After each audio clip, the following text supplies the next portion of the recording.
C'est pour toi que je danse. Je m'appelle Rachel. Tu m'offres un verre? Un beau câlin, c'est tout ce qui me reste. Eh ben, c'est bien ma veine. On va voir là-bas. Ils sont un peu gras, mais ils boivent du champagne.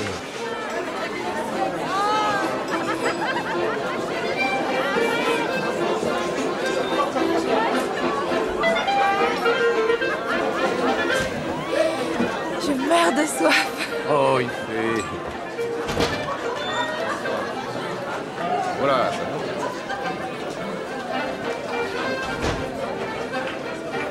Bonsoir. Bonsoir. Salut, Forestier. Forestier, 6e hussard. Georges Duroy. Messieurs, Laissez-moi vous présenter un héros. Bonsoir. Le lieutenant Georges Duroy. Bonsoir. On a passé 2 ans dans le bled. Bonsoir. Croyez-moi, ça laisse le temps de juger son homme. Hein. Patron, du champagne. Allez, assieds-toi. Ça me fait plaisir de te voir. Qu'est-ce que tu dis on paraît depuis 2 mois. Je viens de finir de claquer ma solde. Mais on m'a promis une place d'écuyer au manège pèlerin. Combien? 3000 francs. On fait pas ça, malheureux. Si tu donnes des leçons d'équitation aux hommes du monde et à leurs fils, ils ne pourront plus jamais te regarder comme leur égal. Tu seras un valet jusqu'à la fin des temps. T'es drôle, toi, mais j'ai rien dit. Champagne, j'ai dit.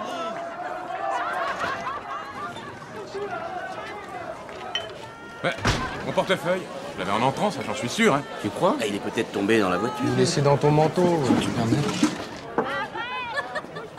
Rachel.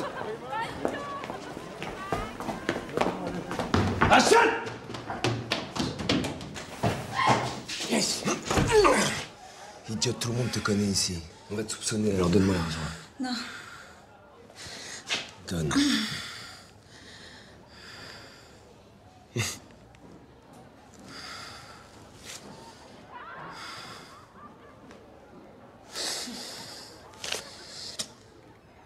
Comment je pourrais te faire l'amour si tu vas en prison? La fille qui était collée contre moi, où elle est? Qu'est-ce que j'en sais, moi? Je connais Voilà pas. ce que vous cherchez, monsieur. Vous voyez? Vous l'aurez perdu pendant qu'elle dansait.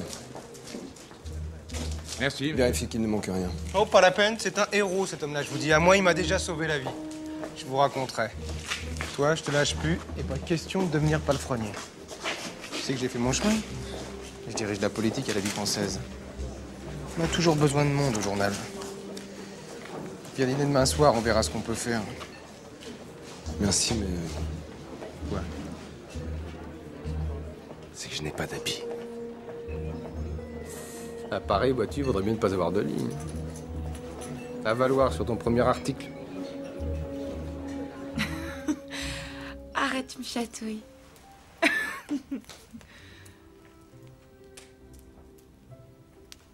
T'es belle comme de l'or, ma petite voleuse.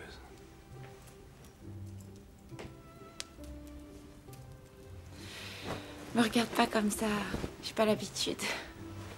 Ceux qui paient ne pensent qu'à eux et regardent ailleurs, c'est ça?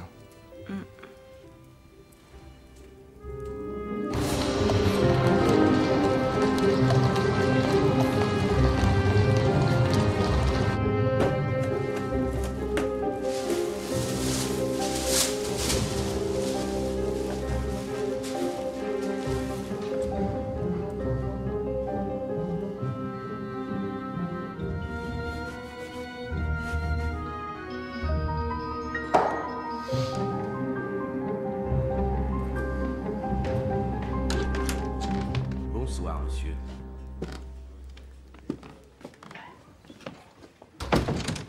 Qui dois-je annoncer, monsieur? Monsieur Georges Duroy. Monsieur Georges Duroy.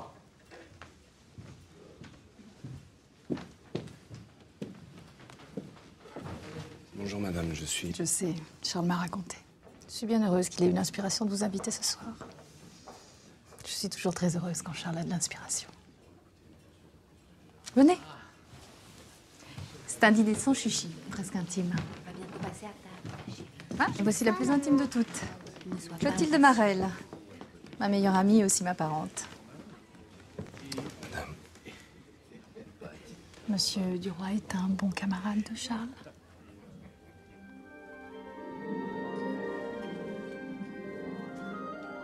Et il parle, le camarade? Faites pas attention, ma cousine est un peu fantasque. Vous avez vu Morel, le député radical? Il vient d'adresser une question au ministère. Il demande des crédits pour la colonisation de l'Algérie. Soutenez-le dans un édito. Vous coûtez combien cette affaire? C'est chanfrein. Quand il y a une tache blanche, on dit que le cheval boit dans son lait. Ils sauront tout excepté Les pattes l'agriculture. blanches, c'est Ils parleront balsane. peut-être l'arabe, mais ils ne seront pas Alors, foutus. balsane 1, cheval de rien. Balsane 2, cheval de queue. Et balsane 3, Je n'ai jamais vu ma fille aussi attentive. elle aime les chevaux. Captiver un enfant, c'est bien. Mais nous feriez-vous profiter de vos exploits, monsieur Duroy? Mon mari m'a parlé de vous comme d'un aventurier. N'est-ce pas, Charles? Allons, Madeleine. Mais si, Madeleine a raison. Être inspiré à heure fixe, c'est pas le boulot des journalistes, peut-être? Vous connaissez l'Algérie? Oui, nous y avons servi avec Forestier. Rival voudrait donner la terre aux militaires. Et vous, qu'est-ce que vous en pensez? La bonne terre, là-bas, c'est ce qui manque le plus. Les propriétés fertiles sont achetées comme placement par des Parisiens très riches. Les vrais colons et les pauvres, exilés faute de pain, sont rejetés dans le désert. Vous vous souciez du sort des pauvres?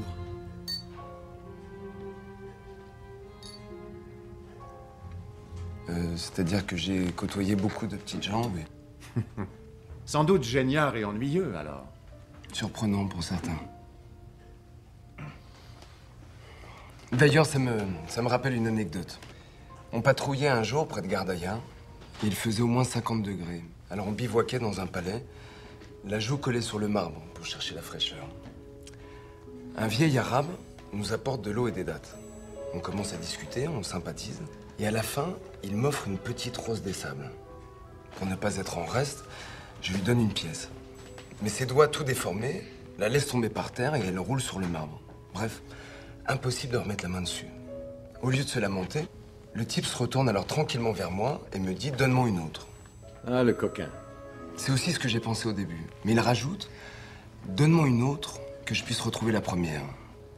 Il avait l'air tellement sûr de lui que moi, par curiosité, j'ai sorti une autre pièce. Et vous savez ce qu'il a fait? Il a lâché la pièce exactement au même endroit que la première, pour voir où elle va. Imbécile. La pièce roule sur le marbre, et vous ne me croirez peut-être pas, mais elle va mourir sous un siège, juste à côté de la première. Tout fier de lui, mon bonhomme ramasse la monnaie, me rend mon bien, et déclare triomphant, elles se connaissent, elles viennent de la même poche. Oh, imbécile. Pas de quoi en faire un papier. Au moment de partir, j'étais déjà à cheval. Il vient et il m'attrape par la botte. Il me dit qu'il a un mauvais pressentiment et que je ne devrais pas repasser par les gorges de la gazelle. Et alors? J'ai décidé d'écouter. Vous êtes quelqu'un de très impressionnable. Peut-être. Mais vivant. Le soir même, dans les grottes, une autre patrouille est tombée dans une embuscade. Et nous avons perdu 3 de nos camarades. Alors la chance, le hasard. La belle chute. Avec ce mélange d'aventure et d'intuition, vous feriez une charmante série d'articles.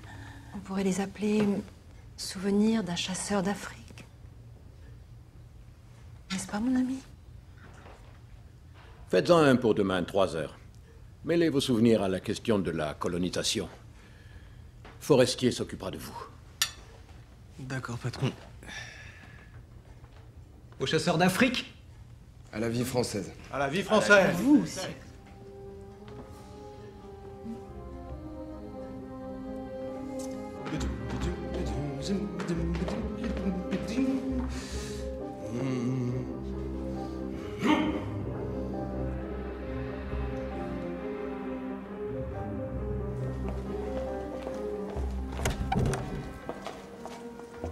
Je peux vous embrasser, belle amie? Belle amie, Oui, ma fille est comme ça. Dès qu'elle aime quelqu'un, il faut qu'elle lui donne un nom bien à elle. va pour belle amie. Embrassons-nous, mademoiselle. Allez, hop.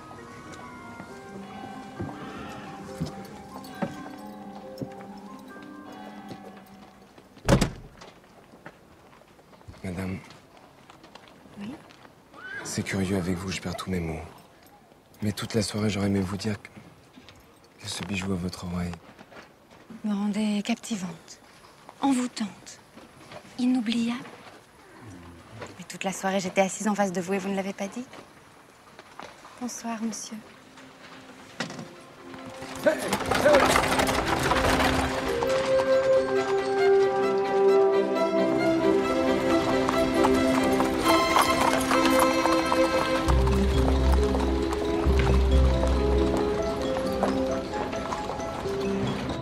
Bonjour, j'ai rendez-vous avec Monsieur Forestier, c'est toujours. Un instant, s'il vous plaît, je vais le prévenir.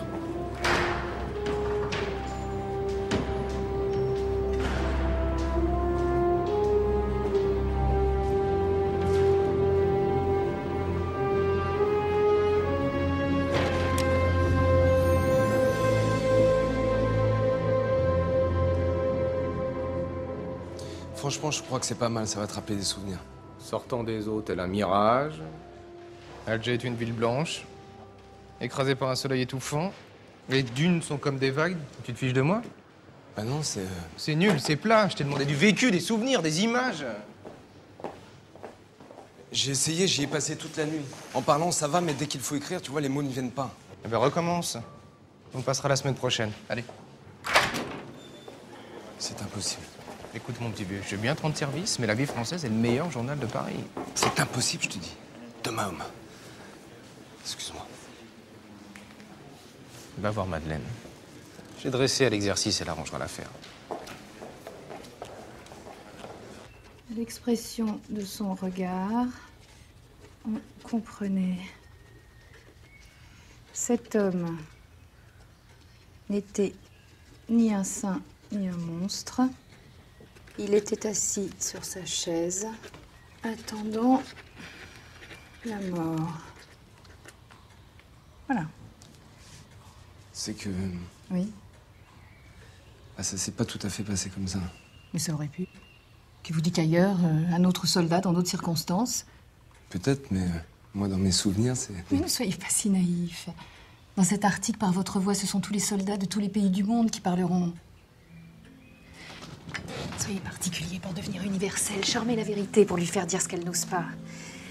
Voyez-vous, Georges, les lecteurs sont comme les hommes, en plus bêtes. Ils savent pas voir. Illuminez leurs images, exaltez le courage qu'ils n'ont pas, la morale qui leur fait défaut. Faites en sorte qu'en lisant ces lignes, ils voyagent, ils agissent, ils s'achètent une conduite. Ça leur permettra de dormir avec bonne conscience. Vous brillerez et vous ferez fortune. Mais moi, je ne sais pas mentir. Mais qui vous parle de ça? Faites de votre vie un roman, vous avez le sujet vous-même. Il vous manque le style. Et monsieur Duroy, signez votre premier article.